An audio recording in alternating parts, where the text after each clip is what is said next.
Mon frère est artiste et en tant qu'artiste, il a eu à faire beaucoup de jobs alimentaires pour pouvoir pratiquer son art.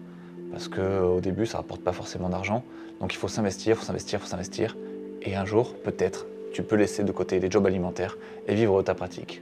En tout cas, c'est comme ça quand tes parents sont pas forcément derrière toi pour te filer des thunes, pour te permettre de pratiquer ton art, la tête libérée, on va dire. Donc Cyril, lui, il a fait plein de jobs alimentaires, jusqu'à ce que je lui propose de devenir développeur. Comme ça, il aura moins à bosser dans des trucs un peu pourris, il gagnera plus d'argent assez facilement, ce qui lui permettra de travailler son art plus longtemps, plus sereinement. Moi, de mon côté, j'ai aussi dû faire des jobs alimentaires, parce que quand j'étais jeune étudiant, j'avais pas forcément de thunes qui tombaient trop souvent, on était boursier et tout, c'était un peu galère. Et du coup, si on voulait pouvoir faire une année un peu tranquille, avec un peu de gras, c'était pas mal de pouvoir taffer en été pour gagner un peu d'argent. C'est comme ça qu'un été, je me suis retrouvé à faire mon premier job étudiant, c'était à mes 17 ans, je crois.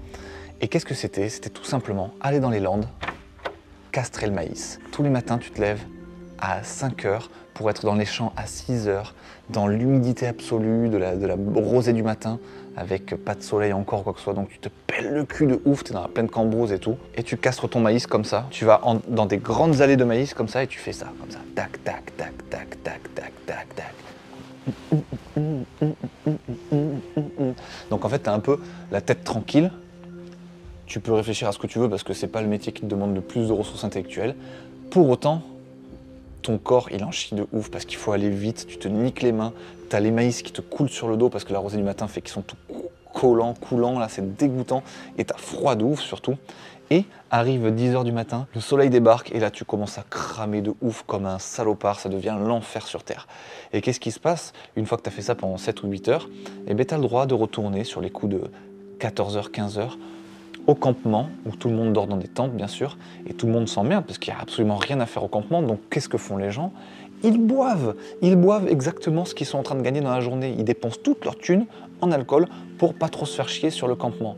En tout cas, je dis pas que c'est ça tout le temps, mais moi, c'était ça, et c'était l'enfer parce que je ne buvais même pas d'alcool, donc je me faisais chier de ouf pour gagner 80 balles par jour, et c'était vraiment l'enfer sur terre. Donc il a fallu que je trouve une solution. Et la solution a été plutôt simplement trouvée. Comme j'avais l'esprit complètement libéré pour réfléchir à des choses, j'ai fait la liste des choses que je savais faire dans la vie. Et à ce moment-là, je savais chanter et jouer de la guitare. Donc je me suis dit, allez, on va essayer de gagner sa vie comme ça, en chantant et en gagnant de la guitare. Non, en jouant de la guitare et en chantant. Du coup, ce que j'ai fait, c'est que je suis rentré chez moi, je suis allé chercher ma gratte, je suis allé chercher un tableau, j'ai peint dessus, j'ai marqué Ben le Jukebox présente son menu, j'ai écrit une liste de 20 chansons, et je suis parti avec mon tableau sous le bras, ma guitare dans le dos, sur la station balnéaire dans le sud-ouest de la France, et j'ai commencé à jouer dans la rue en posant mon tableau devant moi comme ça. Les gens passaient, ils s'arrêtaient, ils disaient « Ah mais ça a l'air cool ça, est-ce que tu peux me jouer cette chanson ?» Et je disais « Mais bien sûr que je peux te la jouer mon pote, sinon je l'aurais pas mise dans le menu. » Et là je me mettais à jouer, et là forcément la personne qui m'a demandé une chanson se sent redevable, donc elle me donne une petite pièce. Les autres gens qui voient ce cirque, ils se disent « Mais qu'est-ce qui se passe ?» Ils regardent le menu, ils se disent « Oh c'est cool comme concept, ça me dit moi aussi. » Ils se mettent à me demander des chansons, à me donner des pièces. Et puis plus ça va, plus il y avait des gens qui s'arrêtaient autour de moi, plus ça faisait un grand cercle de monde. Et ça finissait en concert, avec des gens qui me donnaient des pièces toutes les 30 secondes. Et ce qui faisait qu'au bout de 1 heure, je gagnais très facilement ce que je gagnais en 8 heures dans les champs de maïs, à me faire chier comme jamais. Le reste du temps, vous en doutez bien, j'allais à la plage, je prenais du bon temps et je savourais ma nouvelle vie de millionnaire. En centimes. Même pas. Bref, je kiffais ma life, c'était trop cool. Du coup, voilà ce que ça a été mon premier job étudiant. Ça a été le maïs d'une part, qui aura été finalement le premier et le dernier vrai job officiel que j'ai fait de ma vie. Et ensuite, je faisais le jukebox tout le reste du temps. Et après, bien des années plus tard, j'ai commencé le freelancing, comme vous l'avez peut-être capté si vous regardez cette chaîne depuis quelques temps maintenant.